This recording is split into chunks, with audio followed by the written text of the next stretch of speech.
I'm ready to listen to you. I have your license. Thank you. Okay.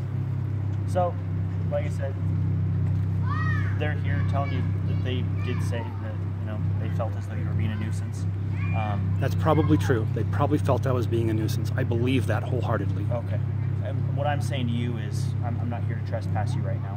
I'm here as a response because I was called by the rec center, the complainants and the people who work here, the manager and everything like that, because they said that there's somebody here being a nuisance.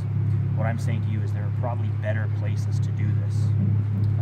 And that's what I would advise as a person who doesn't want to have bad blood with people, who doesn't want to cause problems with the people here at the rec center, who doesn't want to cause problems with here the patrons. They come here to work out, they come here to swim, they come here to play, and like I said, there are plenty of places where you can go out there on public property, out on the sidewalks, over by where your display is, wherever you want to do. You can hand out your flyers and make people aware of your replica that you have out there in the park. What I'm advising you to do is, these people feel like you're being a nuisance. You're saying you feel like you very well may have been a nuisance. No, I feel like they believe that I was a nuisance. Oh, they feel like you. Okay. That's the point that I conceded to. Yeah. Okay.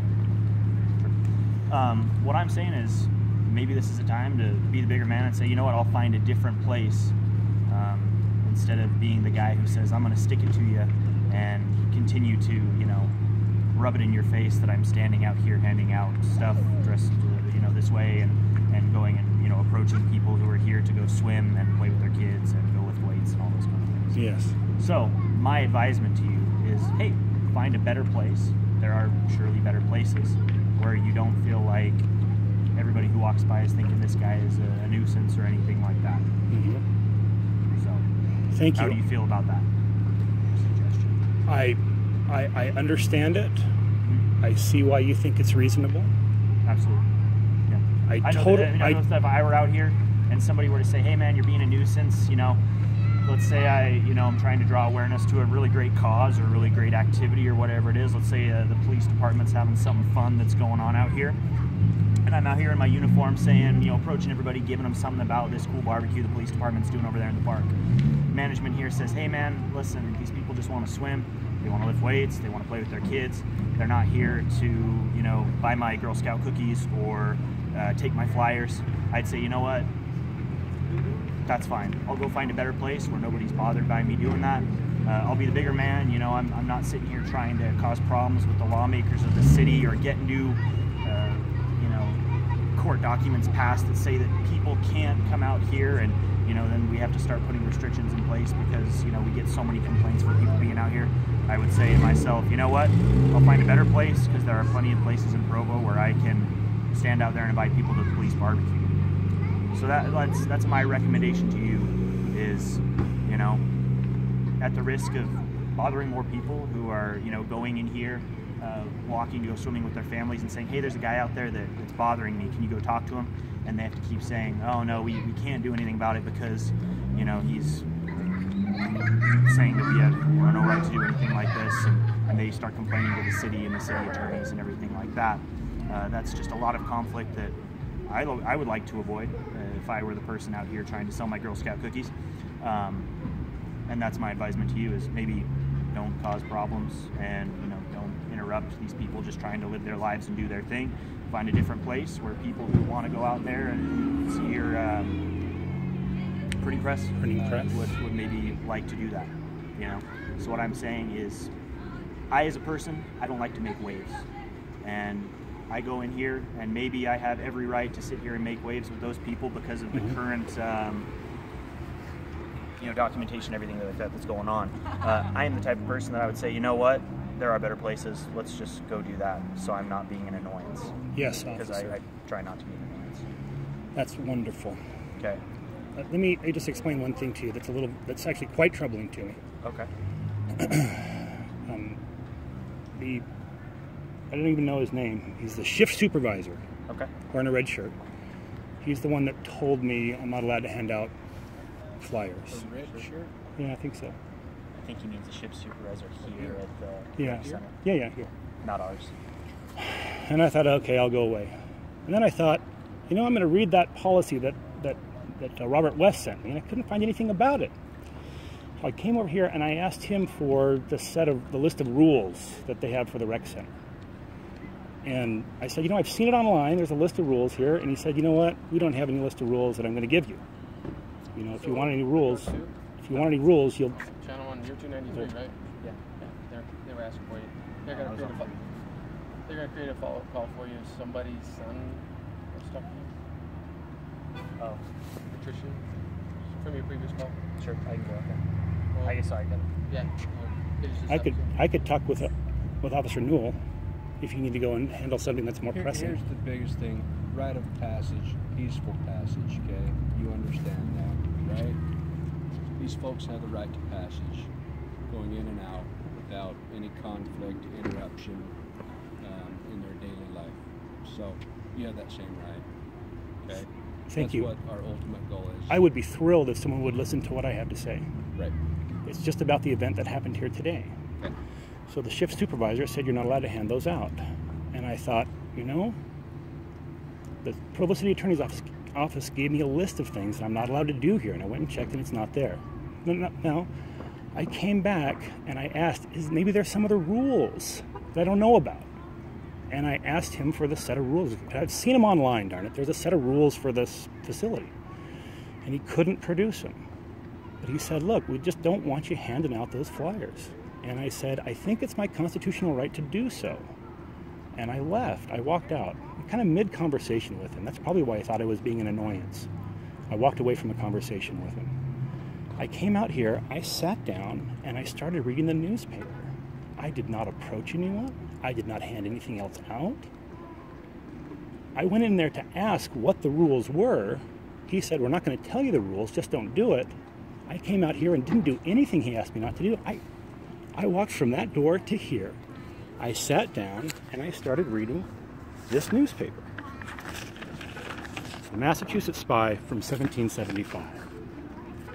That is what I did. And there are 4 officers, Officer Palmer, there are 4 officers here, and I'm not quite sure why. Do you get that that's extraordinarily frustrating to me? Can you understand, and maybe you'll understand, that we're confronted every day with different individuals by the thousands. I get it. We don't know who we're going to come in contact with. Is it my friend that has schizophrenia that can snap that quick? Is it my friend that is just docile, won't say a word? Is it my friend who has such a mental disability that it might take more than one of us to handle my friend? Sure. Because I got to tell you that everybody I come in contact with are wonderful people, okay? And so, is it my friend that I might have to deal with, and it's going to take more than me? Sure. We don't know. I'm a big guy. I get that. 6'4", 5? 6 foot. Well, almost 6. In my younger life, I was 6'6". I've lost some height. Yeah. It would probably take more than me. Yeah. So that's why we came in the numbers. I see. So that's it. We So don't know. that's okay. But you do understand my frustration that I went in to ask the rules. Yeah. He refused to give them to me. Yeah. I came out and didn't do anything that he asked me not to do. Right. And 4 police officers showed up. From my perspective, you get that's a little bit strange. When's the last time did you... Well, no, not strange. That's not strange? We handle calls this way all the time. This is normal for you? Yes. This is normal. Yes. We always come in numbers. We have people wanting to kill us. Yeah, so I'm not among those. So we get that. Yeah. So, and I get that, you know, all we're asking for today is that you go until you can get a solid answer from West. Go visit with him. Go over to the park where you have a perfect legal right to be, and there's no questions. Let's get something put on paper legally, officer, as to what your abilities are. If I understand right, you just asked me to leave the property. I just want to make sure that I want to make it clear that if you ask me to leave this property, I will leave. But I want to make sure you understand that you asked me to leave this property. Yes, I am asking you to go, so there's no more conflict. Let's talk to the attorney's office. Let's get this figured out so that there's no questions in the future. Officer, I will leave. Thank you. That was the first request that I've had to leave the property. Okay. And I will comply with that. Thank you. Appreciate it. And we'll let them know that you're going to be in contact with Mark West to try to figure out. It's Robert West. Robert West. I may or may not be in contact with him, but we had a Mark West officer. That's I thought he was going to say Mayor West in a minute. That's why Mark came out, as we have a retired officer, Mark West. And so we'll let them know that you're going to be in contact with them to figure out exactly how we're going to handle it, because you're not the first person. We've been dealing with this recently with the neighbors. Let me go on to what he's saying here. I spoke with them inside, informed them some of the ambiguity, and I'm already in the process of trying to contact them, and we'll try to resolve and make sure that there's a little more. So that process already started. very good. Will there be a police report about this incident? Yeah, it'll be documented. And that, even if someone calls and says, hey, there's something strange going on over here, we show them there's nothing there, there's a police report about that. It's saying, we found nothing. Yeah. If he's stuck in a tree, police report. Yeah, there's a police report and all that. So it's not in response to you because of anything here. It's almost everything we go on has to happen. That's fine. And I really, I did not come here with any intention to cause any trouble. So I will have access to that police report. Presumably my name will be on it if I go to the police department and say there's a police report on... There is what's called a grandma request. You'd have to fill that out, and they have up to 10 days to provide you with that document. Oh, really? Yeah. How much does it cost? I think it's $10 for the report. I think so. There's something about like a quarter a page, but I don't. Depends on how long Wrong it takes. people to ask. Yeah, okay, I get that. One last request, and I will be more than happy to leave while you watch me leave. Just could I get a group shot? I was going to say we can't take... No, not with me. Just the four of you in one frame. Can I do this? Well, four? That would be okay. I just want... Face. I don't like my face. I just want four bodies together. I mean, I had four officers come. What's that? What's your first name? Gov, like love. Gov? Yeah, but with a G. Thanks for your cooperation. I'm leaving. You're leaving. All right. Thanks. I'm not very photogenic. That's okay. Thank you for being kind to us. I'll Appreciate tell it. you, your picture you'll love now, 10 years from now. Thank you, officers. I would like